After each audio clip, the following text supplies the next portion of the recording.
I'm going to tell you my thoughts to read an article on Mary Jane Watson's new look in Marvel Spider-Man 2. It's coming out in October. So this article is from Comic Book Movies, and I'm going to leave the picture of what she looks like in my thumbnail so you can see it, but if you haven't seen it already.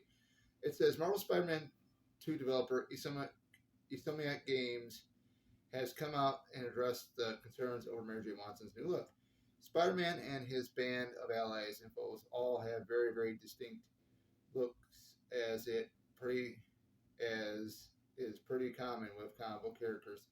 It's what helps makes them iconic.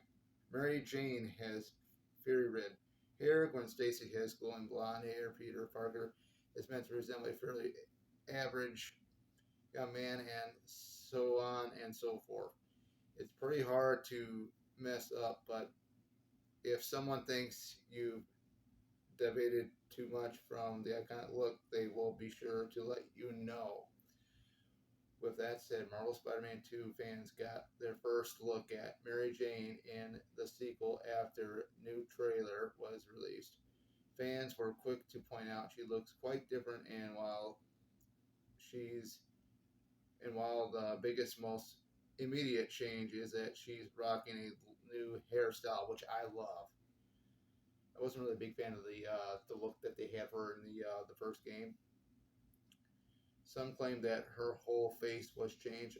Understandably, there is some precedent for this, as Insomniac Games changed Peter Parker's entire face in the PS5 remaster of the game, and that will be the look they use going forward.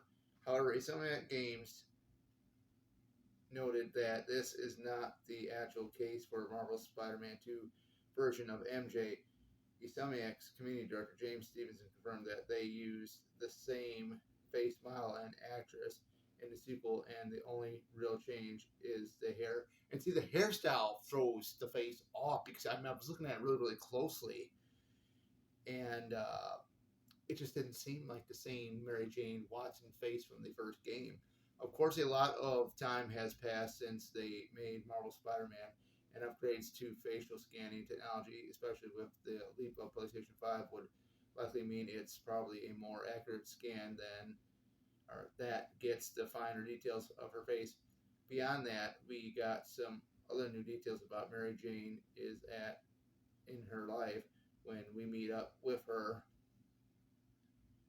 again in Marvel Spider-Man 2. It's unclear if we will be playing as her again, but fans think the latest trailer may suggest we can control of her in at least one new mission.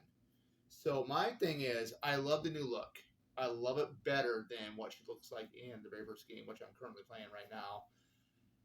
Uh, I think this is the most definitive looking Mary Jane Watson we've had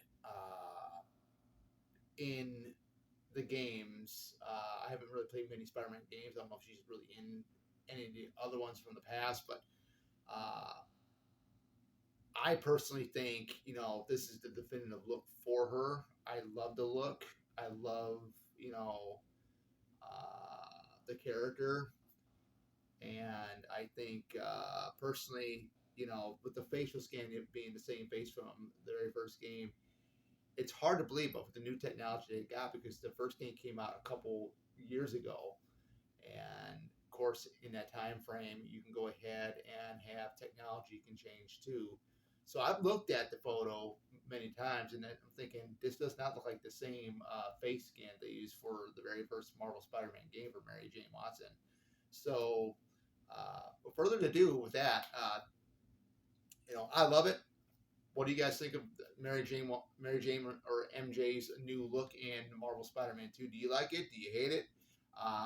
You already know my answer. I love it. I think it's a lot better than what we got, than what we had in the previous game. And I'm looking forward to this game coming out in October, and I am pumped up and I am hyped. So, other than that, guys, that is it. Take care.